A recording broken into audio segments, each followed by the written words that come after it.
Hello, Brave Nation, and welcome to episode 29 of BraveHawk Talk, presented by Pepsi. Pepsi, that's what I like.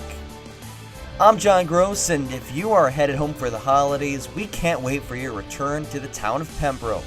We're excited about the continual improvement and growth of the town. And Brave Nation, once fans can attend sporting events, we look forward to welcoming you back to the town of Pembroke. Today we are joined by Anna Grossheim of the UNCP soccer team and men's basketball assistant coach Connor Keltner. We'll start with Anna, a freshman who will make an impact on the field over her next 4 years. In fact, she's already made an impact in Pembroke off of the field. Here's this week's Scotland Health Student Athlete of the Week, freshman Anna Grossheim. Anna, first of all, thank you so much for joining me today. Thanks for having me.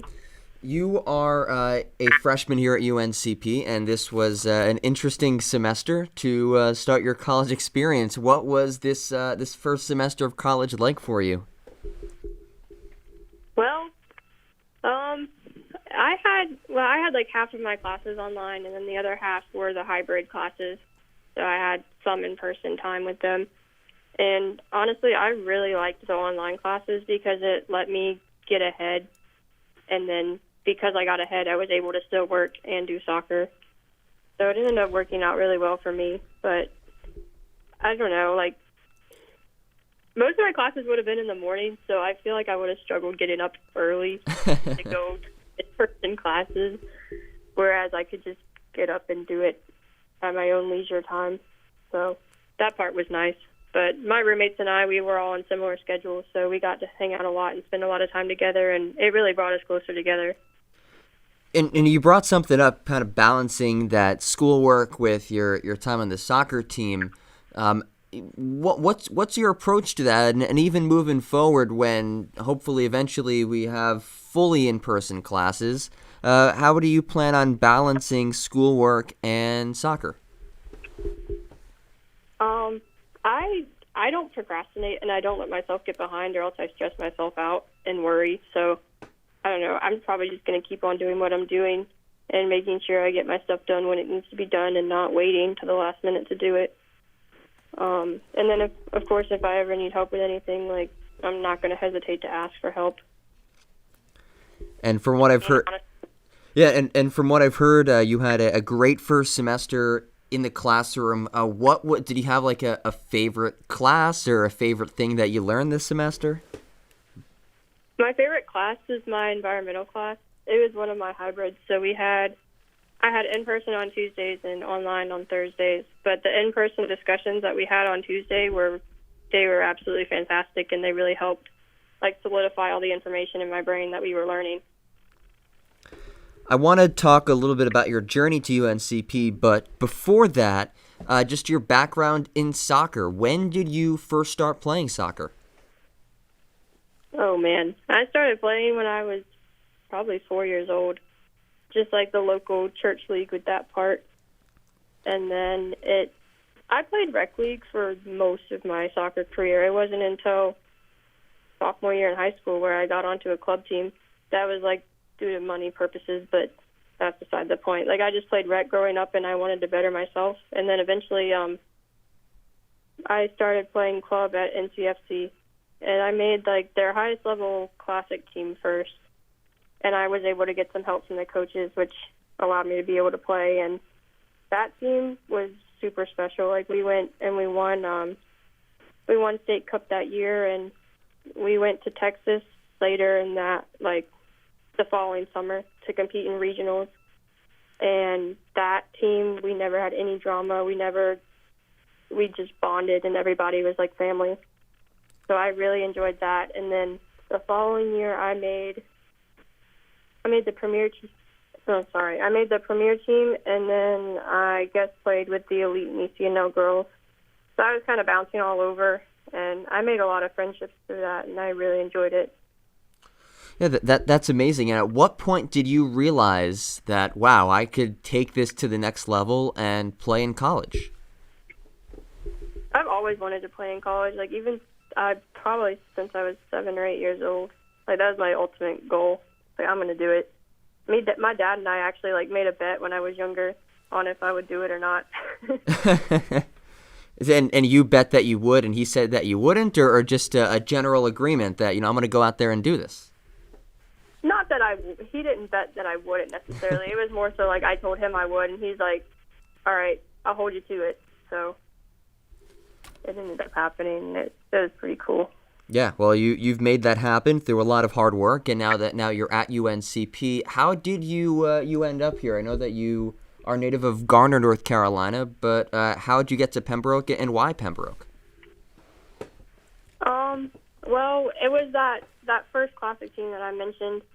Lars came out, and he actually, like, one of the girls on the team that's really close to me, he lives, like, literally right behind her house, so they're neighbors, and he would come out to watch her play, like, neighborly support, and he saw me play and approached me, and then because he lives in Clayton, he would come to some high school games too, and I don't know, I was looking at other places first, and then, I don't know, I realized I didn't want to go that far away from home, and I definitely wanted more of a small town.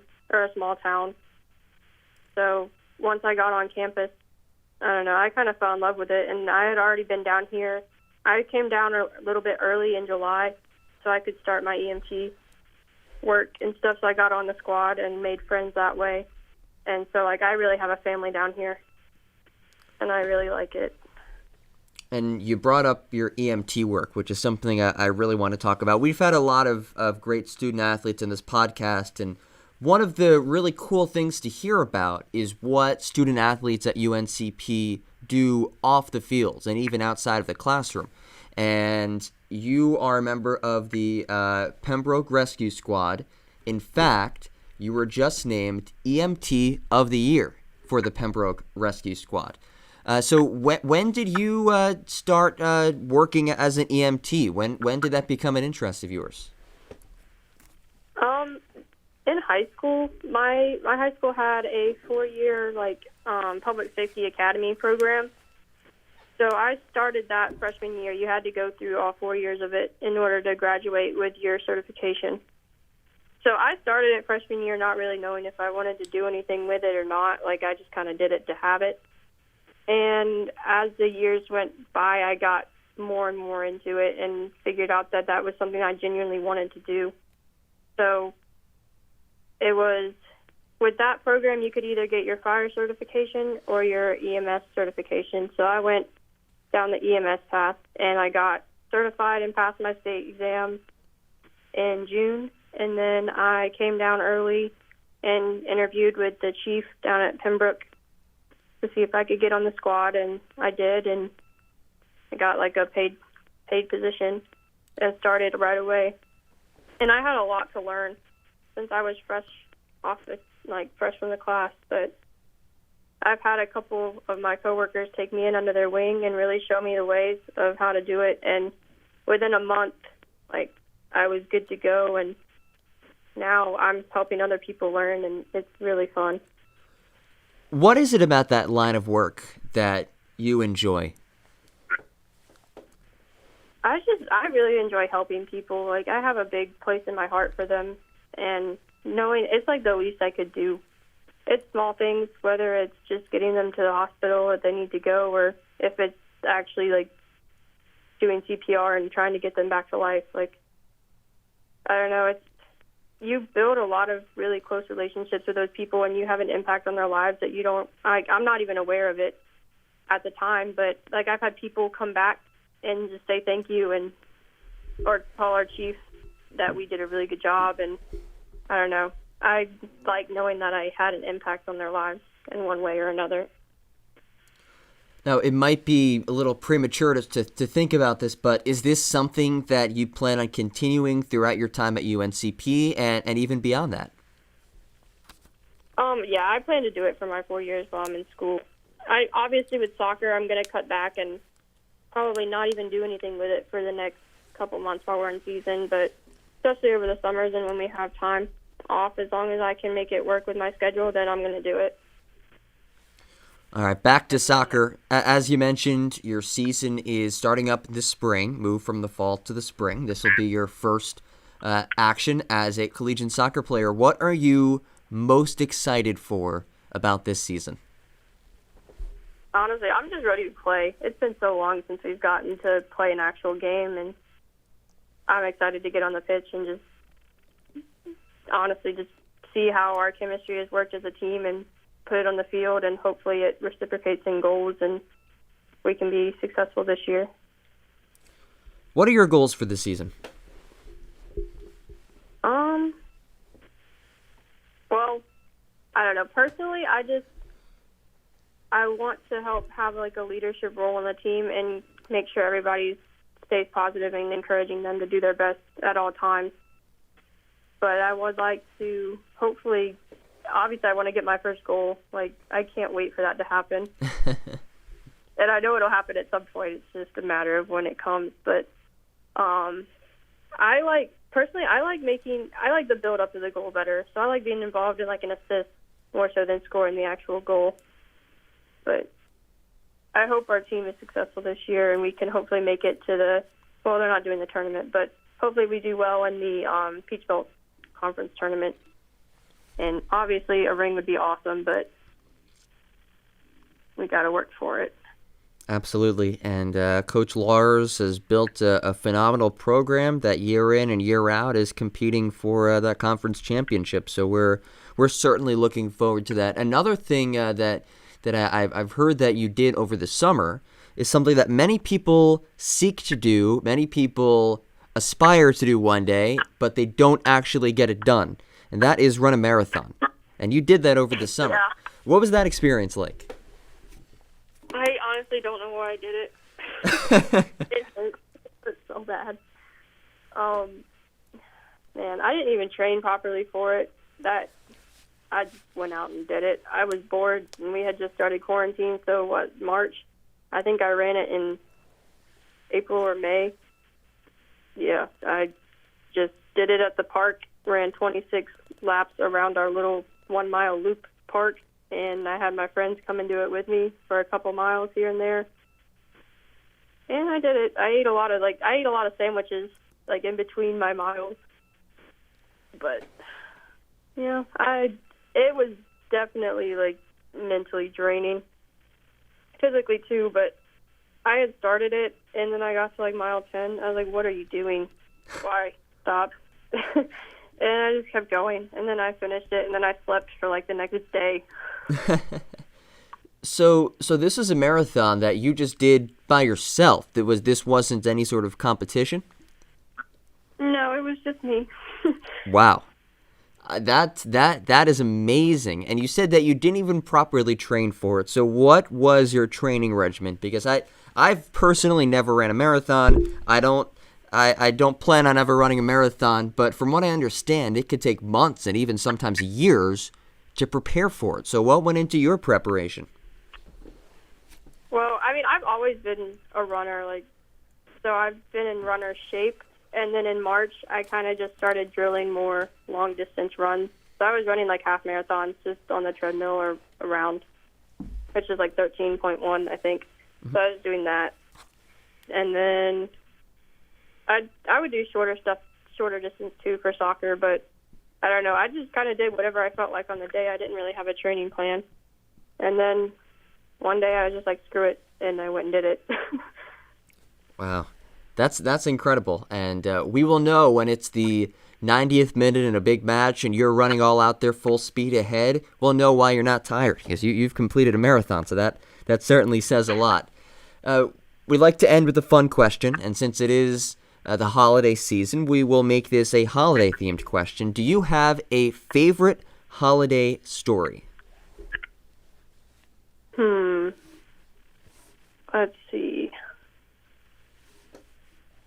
My favorite holiday story probably is going to be, my family did like a Christmas reunion one year in Gatlinburg, Tennessee, and we had we have a lot of cousins in my family, so we were all at the table and we were playing like Cards Against Humanity with the parents, and it's like we weren't that old, but we were old enough to know what some of those cards meant. But all the parents were like baffled at how our minds were functioning with these cards.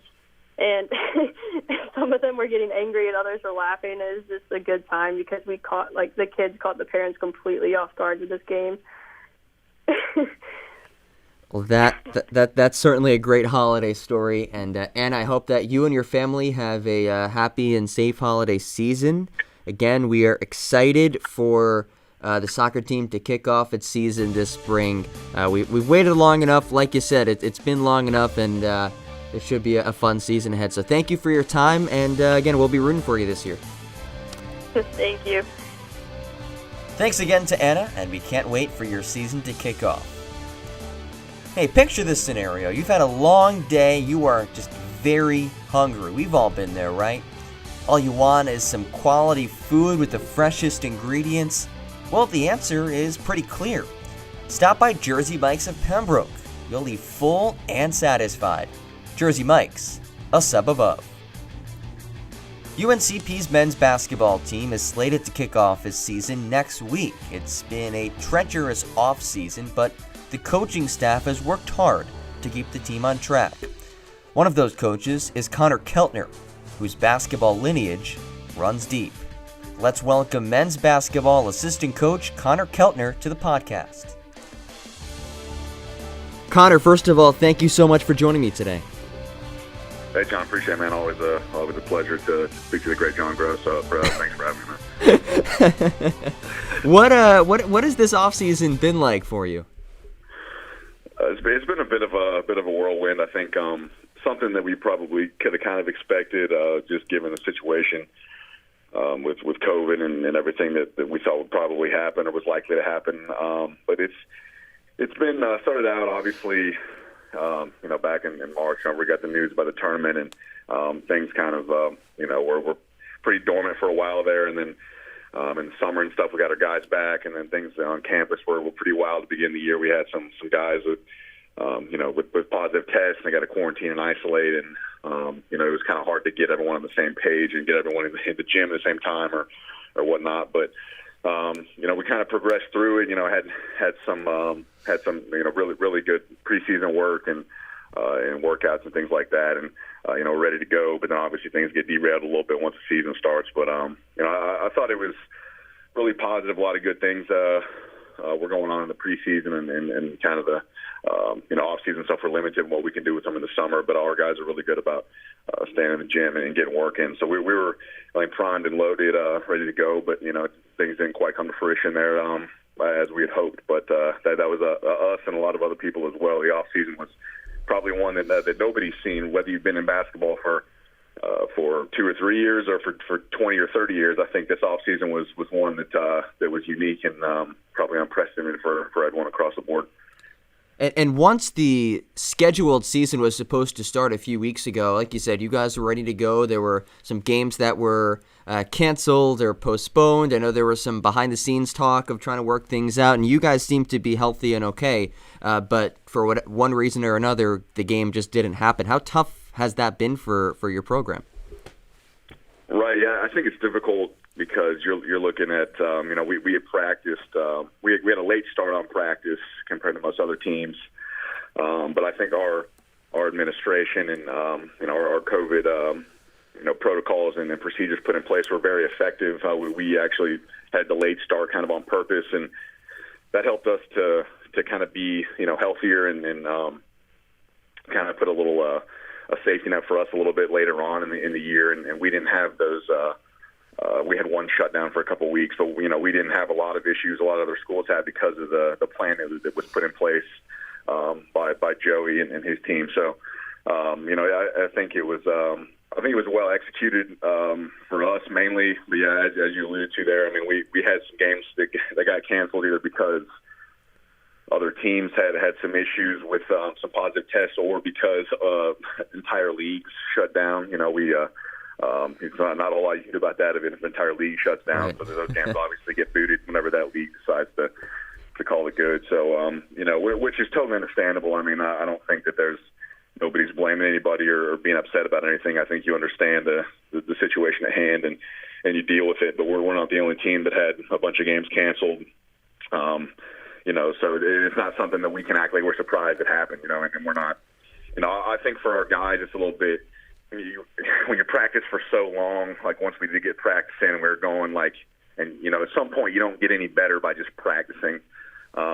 Like the guys don't want to practice anymore. As coaches, we don't really want to practice anymore. Like we'd like to go beat up on somebody else and get some game film to watch and see how we match up with some other people. Because at some point you're practicing your drill and stuff, and you're not getting anything out of it after a certain point.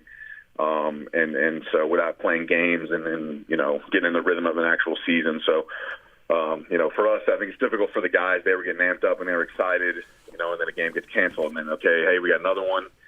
Game gets canceled day of, and that's really, I think, tough for their mental because they're like, okay, now, man, we got to go practice for another week or this and that, and without knowing if we'll play a game for another month, So it's tough for them and tough for us as well, just trying to, mentally grind through all that and not knowing when we'll actually play a game, and then we ended up not playing any. So it was definitely something that was hard, but, once again, something that we knew was definitely in the range of outcomes, with the season. So something we just have to deal with and try to move on, taking in stride as best we can. Hey, and I want to go back to that fateful day in March, and you brought it up before when this whole thing kind of started. We were on the bus heading out to the NCAA tournament. It's a day that I'll never forget. I remember we had stopped at, I think there was like a Burger King and a Denny's or something, and we were all kind of talking like we kind of knew what was in the works. We knew it was kind of a matter of time when this thing would get canceled. But what do you remember about that day? I just like you just said. I mean, it'll be a day I'll never forget for sure. I kind of had a bad feeling before we got on the bus about what the outcome was likely going to be, but I just based on what had been happening. What had happened with the NBA already and what had happened with some other leagues and some chatter I'd heard, I didn't feel great about what could happen with us. But obviously, we're on the bus, we're on the way there. And I think I made the joke. I think we ended up going to Wendy's for lunch, and I think we drove like 4 hours to Wendy's. I'm like, we could have just drove 20 minutes to Lumberton if we wanted to go to Wendy's. But it was a pretty long lunch to drive all the way out there to get Wendy's. But and then we got the news at that point. It had turned around and headed back home, but it was tough. I mean, it was I know our guys were a little bit apprehensive beforehand. A lot of them were kind of nervous about everything, which at that point, and when we didn't know anything really about it was kind of new, the virus at that point. We'd known a little bit about it, but our guys were kind of shell shocked at it, and it was obviously a very big deal. And then, they were a little bit, they didn't really know. Some of them were like, I don't know if I want to get on this bus to go. And then we totally understood that. But, we showed them all the procedures and protocols that would be in place, and, it was going to be as safe as it could be. And, obviously at that point, though, you want to take the health and well-being of your players over playing a game. Obviously it was a big tournament, obviously March Madness, but, we gave our guys the option, like, hey, if you don't feel comfortable going, we don't want you to go. Like, if you're not going to, if you have any sort of,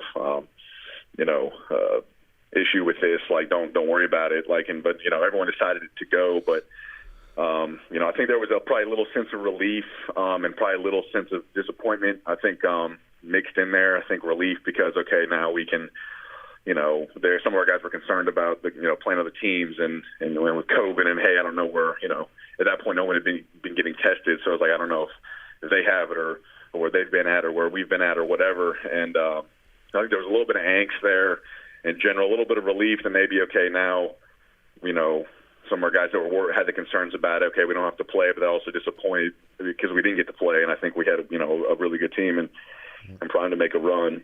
And I think a lot of our guys were upset we didn't get to play and have a chance at it. But, it was almost inevitable, I think, based on the news that we had received prior from other leagues and institutions about probably what was going to happen there. But, you make the trip anyway and hope for the best, and obviously it didn't work out quite that way.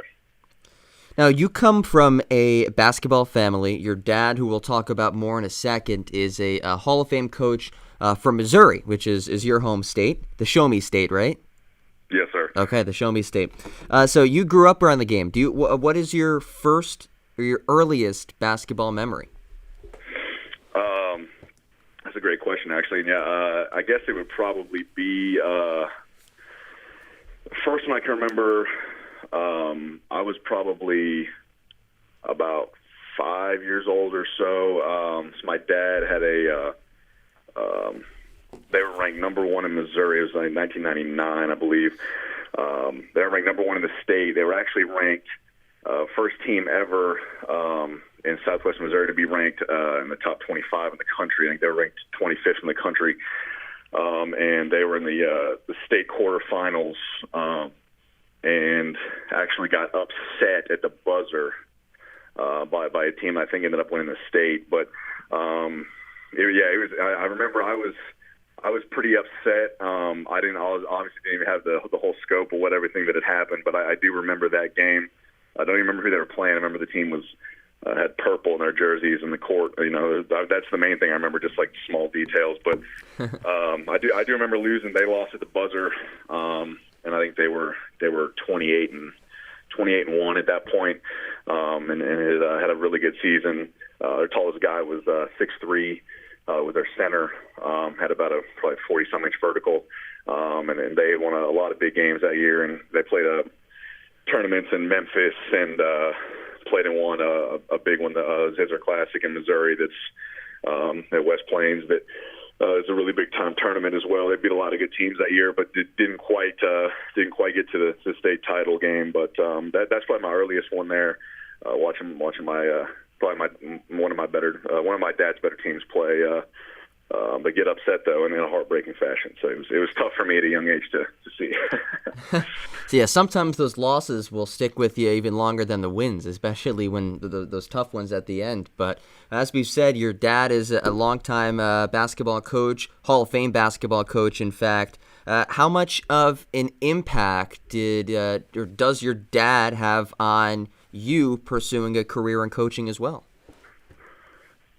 I think it's pretty significant. I mean, and actually his dad and my grandpa was the original Coach Keltner, I guess. He actually has a gym named after him at the school. He coached that a long time ago, and he was a really good coach. He actually he coached way back in the day, like in the 50s and 60s and stuff, and he actually kind of played fast and pressed, and they kind of wanted first team kind of in the state to actually play faster and not play really, really slow and things like that. So he kind of,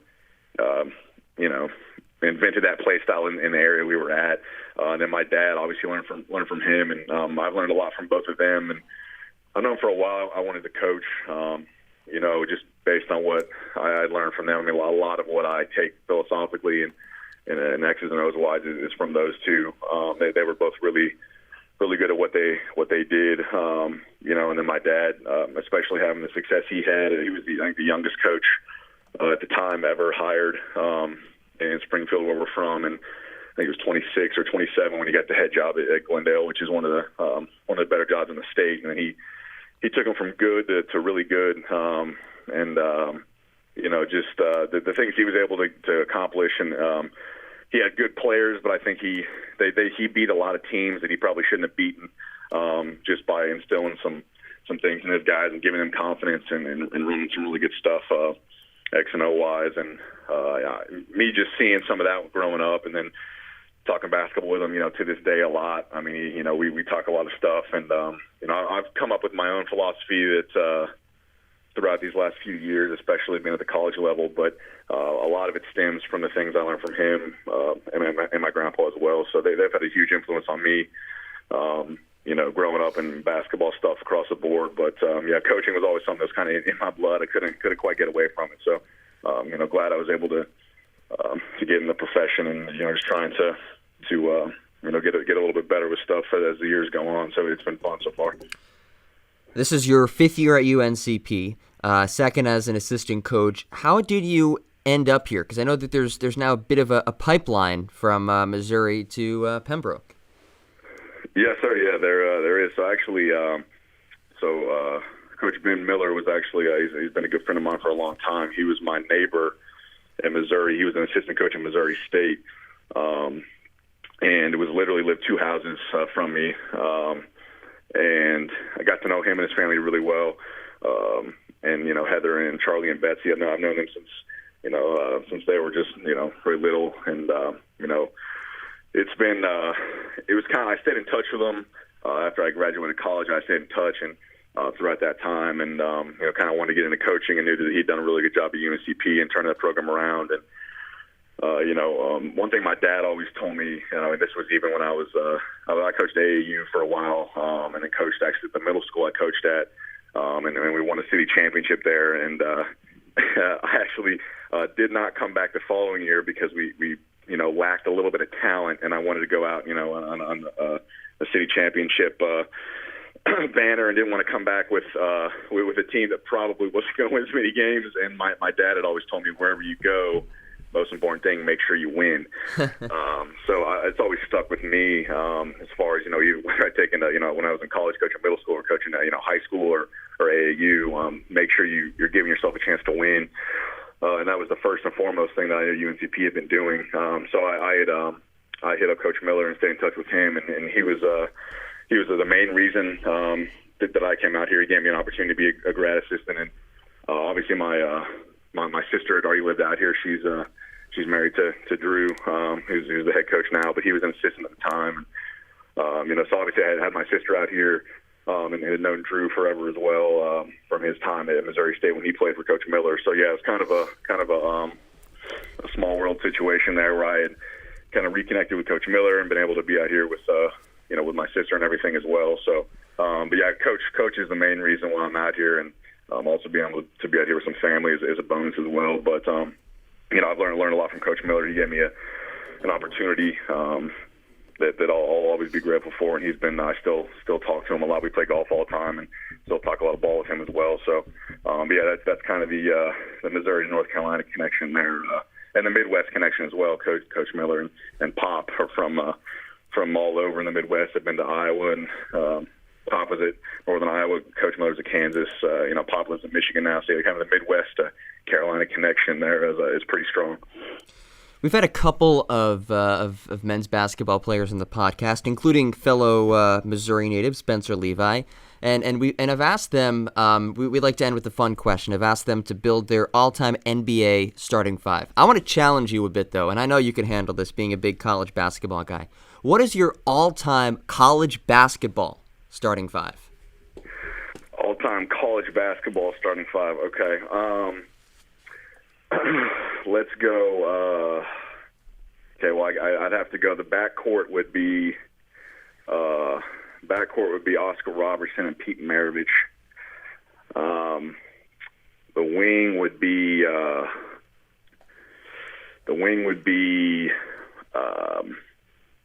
and it's tough. I know I'm not including Michael Jordan in the backcourt there at the two, but I guess Pistol Pete's numbers are unmatched and will never be matched, so it's a great answer. Yeah, that's what I'm saying. So I know MJ was good in college. I wouldn't say he was like super elite. So I'm gonna have to leave him off, even though he's obviously up doing unreal things in Chicago. But I'll go Larry Bird on the wing. I'll go. Let's go. I'm going to go Tyler Hansbrough at the 4 because he's game obviously didn't translate to the next level, but college-wise, he's one of the most dominant college players ever. And then the five's got to be Kareem. He had close between him and Bill Russell, but I'll go Kareem at the 5. And who'd be the head coach? Head coach would probably have to be John Wooden. Probably have to be John Wooden. Although I did watch the UNLV documentary the other night. I do love me some Jerry Tarkanian as well. But and also Larry Johnson would be probably the first guy off the bench because that dude was unreal. Speaking of the running Rebels, but that's a tough one. That was probably my starting 5. But I got a lot of subs I could throw in there and make that a pretty good squad. But yeah, that would probably be what I'd go with off the top of my head. Yeah, that's quite the lineup there. Connor, thank you so much for your time. Enjoy the rest of your break, and we look forward to the return of Braves men's basketball right around the corner. All right, John, man, I appreciate it. Thank you very much for the time, and you enjoy your time off as well. We'll talk soon. Thanks so much for tuning in. A reminder, follow us on all of our social media platforms at UNCP_sports. and also subscribe to our YouTube page. We'll be back next Wednesday. Have a great rest of your week, and remember to mask up.